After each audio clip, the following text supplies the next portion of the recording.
京畜島の家の女、中島敦。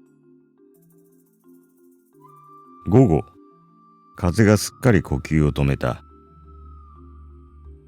薄く空一面を覆った雲の下で、空気は水分に飽和して重くよどんでいる。暑い。全くどう逃れようもなく暑い。蒸し風呂に入りすぎたような気だるさに、一歩一歩重い足を引きずるようにして、私は歩いていく。足が重いのは、1週間ばかり寝ついたデング熱がまだ治りきらないせいでもある。疲れる。息が詰まるようだ。めまいを感じて足をとどめる。道端のウカルジの幹に手をついて体を支え、目を閉じた。デングの40度の熱に浮かされた時の数日前の幻覚が再びまぶたの裏に現れそうな気がする。その時と同じように目を閉じた闇の中をまばゆい光を放つ灼熱の白金の渦巻きがぐるぐると回り出す。いけないと思ってすぐに目を開く。ウカルジの細かい葉一つそよがない。肩甲骨の下のところに汗が湧き、それが一つの玉となって背中をずーっと伝わっていくのがはっきりわかる。なんという静けさだろう。村中眠っているのだろうか。人も豚も鳥もトカゲも海も木々もしわ吹き一つしない。少し疲れが休まるとまた歩き出す。パラオ特有の滑らかな敷石道である。今日のような日では島民たちのように裸足でその石の上を歩いてみても大して冷たくはなさそうだ。5、60歩降りて巨人の頬ひげのように肺炎類のまといついたうっそうたる大葉樹の下まで来たとき、初めて私は物音を聞いた。ピチャピチャと水を跳ね返す音である。先進場だなと思って傍らを見ると、敷石道から少し下へそれる小道がついている。巨大な羽葉とシダトを透かしてちらと裸体の影を見たように思ったとき、鋭い強声が響いた。続いて水を跳ね返して逃げ出す音が忍び笑いの声と交わって聞こえ、それが静まるとまた元の静寂に帰った。疲れているので午後の水浴をしている娘どもにからかう気も起こらない。また緩やかな石の坂道を降り続ける。京畜島が赤い色を群がらせている家の前まで来たとき、私の疲れというかだるさというかは耐え難いものになってきた。私はその島民の家に休ませてもらおうと思った。家の前に一尺余りの高さに築いた6畳敷きほどの大石畳がある。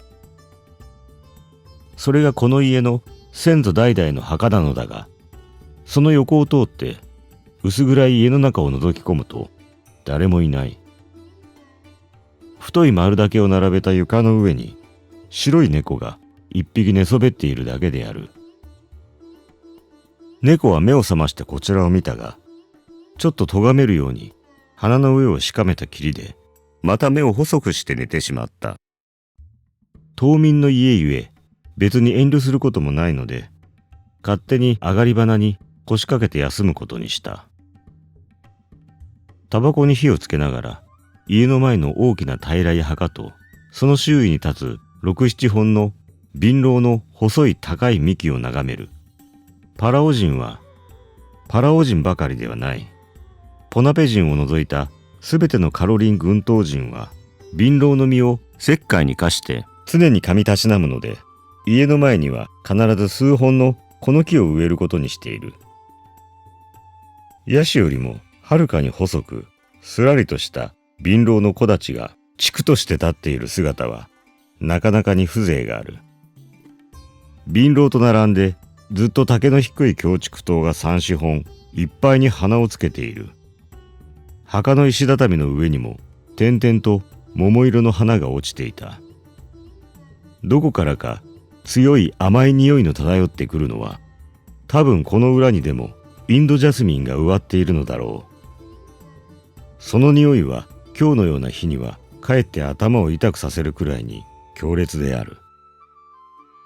風は依然としてない。空気が濃く重くどろりと液体化して生温かい海苔のようにネバネバと皮膚にまといつく。生温かい海苔のようなものは頭にも浸透してきて、そこに灰色のもやをかける。関節の一つ一つがほごれたようにだるい。タバコを一本吸い終わって殻を捨てた拍子にちょっと後ろを向いて家の中を見ると驚いた。人がいる。一人の女が。どこからいつの間に入ってきたのだろう。さっきまでは誰もいなかったのに。白い猫しかいなかったのに。そういえば今は白猫がいなくなっている。ひょっとするとさっきの猫がこの女に化けたんじゃないかと。確かに頭がどうかしていた。本当にごく一瞬間だが、そんな気がした。驚いた私の顔を女はまじろぎもせず見ている。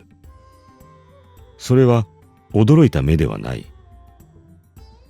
さっきから私が外を眺めていた間中、ずっとこちらを見ていたという風な感じがした。女は上半身すっかり裸体で、とんび足に座った膝の上に赤ん坊を抱いている。赤ん坊はひどく小さい。生まれて2月にもなるまい。眠りながら乳首をくわえている。吸っている様子はない。びっくりしたのと言葉が不自由なのとで、私は勝手に留守宅に休ませてもらった断りを言いそびれ、黙って女の顔を見ていた。こんなに目をそらさない女はない。ほとんど目を据えていると言ってもよい。熱病めいた異常なものまでがその目の光の中に漂っているようである。少々気味が悪くなってきた。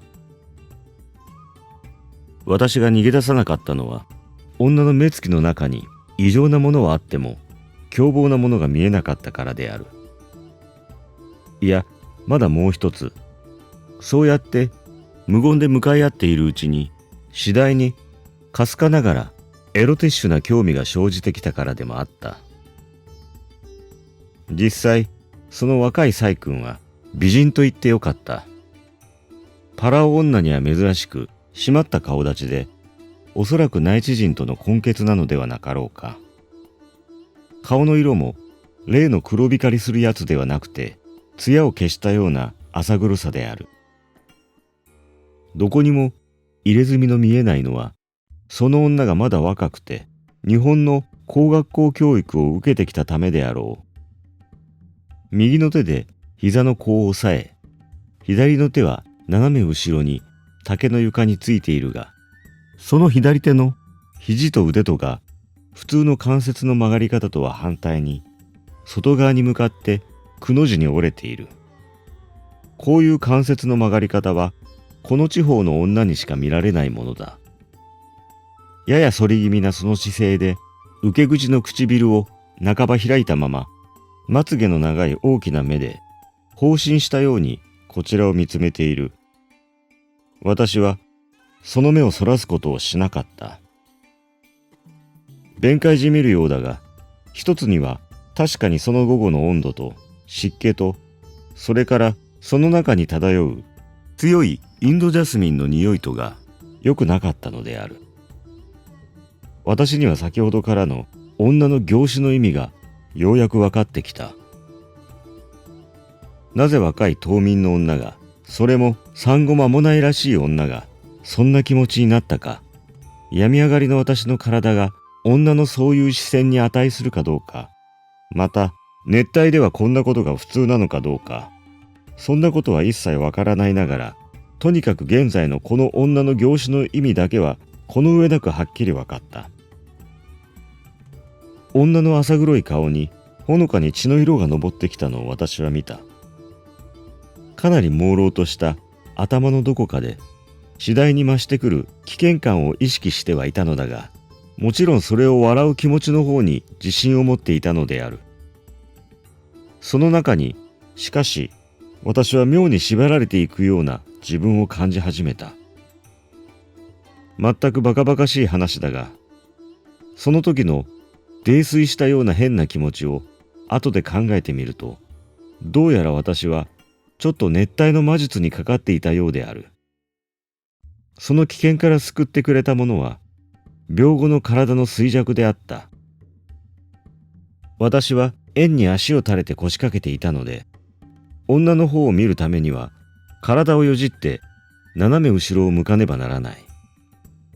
この姿勢がひどく私を疲れさせた。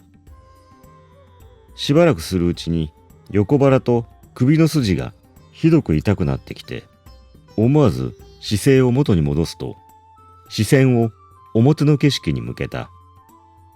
なぜか深いため息がほーっと腹の底から出た。途端に呪縛が解けたのである。一瞬前の己の状態を考えて、私は覚えず苦笑した。円から腰を上げて立ち上がると、その苦笑を浮かべた顔で家の中の女にさよならと日本語で言った。女は何も答えない。